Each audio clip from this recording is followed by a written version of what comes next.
बड'लेण्ड मुलुग सोलोंसालियाव third inter college youth festival 2023 खुंफुंनाया सोलिगासिनो दङ। बड'लेण्ड मुलुग सोलोंसालिनि सिङाव थानाय गं 36 फरायसालिमाफोरखौ लानानै बड'लेण्ड मुलुग सोलोंसालियाव third inter college youth festival 2023 खौ खुंफुंनाय जादों।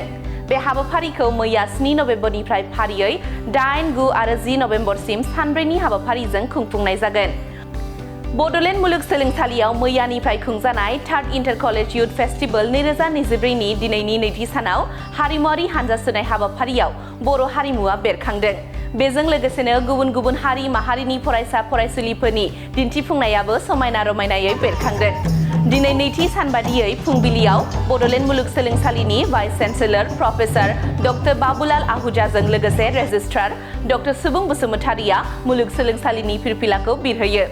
लोगोसेयैनो बे हाबाफारियाव नुजाफैनो हानाय गं 36 फरायसालिमाफोरनि गाहाय नेहाथारिफोरजों लोगोसे फरायसाफोरा गावबागाव फरायसालिमानि फिरफिलाखौ अख्रां फारसे बिरहोयो।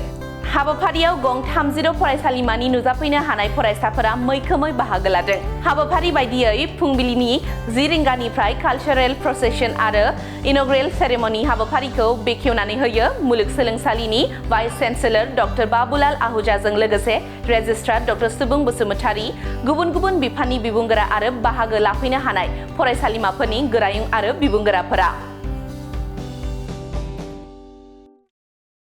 कि बडोलैंड विश्वविद्यालय यूथ फेस्टिवल ऑर्गेनाइज कर रहा है।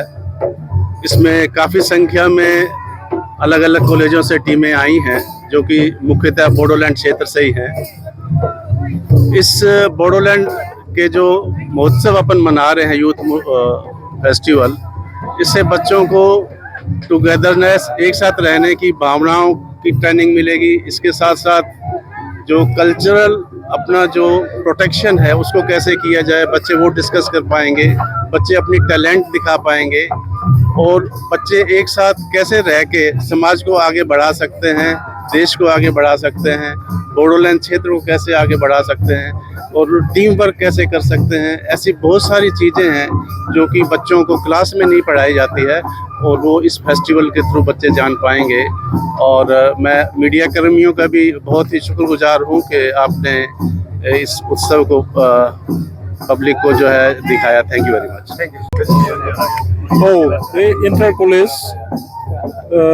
यूथ फेस्टिवला जागायजेनदोंमोन 3 बोसोर सिगांनिफ्राय। नैबे थार्ड टाइमनि थाखाय दिनैनिफ्राय आरम्भ जाबाय। दिनै 8 तारिख आरो मैयानिफ्राय जागायदों। मैया माने रिप्रेजेन्टेटिभ फ्रम द कलेजेस मैया बिसोर सफैदों आरो दिनैनिफ्राय जोङो रिक्वेस्टिंनिफ्राय आरम्भ जानानै नैबे कालचारेल प्रसेसनखौ टेक आउट खालामबाय, अलरेडि ओंखारबाय आरो बेनि उनाव जोंहा जागोन इनग्रेशन आरो बेनो आरो प्रग्रामा मोनसेनि उनाव मोनसे। आरो जोंहा आगोलावनो बुंनानै थांखांबाय जे मेइन उद्देश्यआ मा।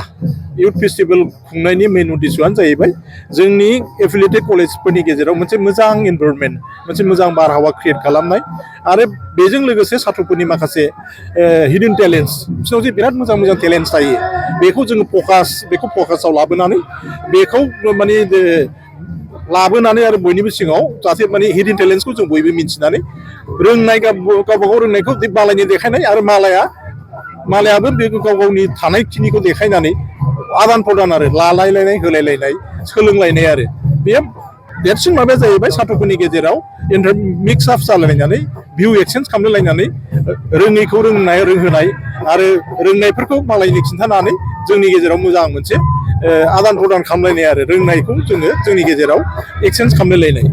मेन उद्देश्यआ बेनो आरो जोंनि गेजेराव मोनसे मोजां बारहावा लाबोनानै आरो साथ्रफोरनि गेजेराव थानाय हिडन टेलेन्ट्सफोरखौ फकासाव लाबोनानै बेखौ बयनिबो मिथिहोनानै सोलोंलायनाय आसल माबाया बेनो आरो। गोजोन्थों। Thank you. बेयो 10 तारिखसिम जागोन। 10 तारिखआव जोंहा क्लजिं सेरेमनि दङ। बेसिम थांगोन आरो 10 तारिखसिम। दासिम 39 कलेजेस अलरेडि एराइभ सफैबाय आरो बेनि गेजेरावनो बे 39 कलेजेसफोरनि गेजेरावनो जोंनि माबाया जागोन आरो यूथ फेस्टिवला बे 39 कलेजेसफोरनि गेजेराव इनक्लुडिं बड'लेण्ड इउनिभारसिटि ना बेनो आरो। दे।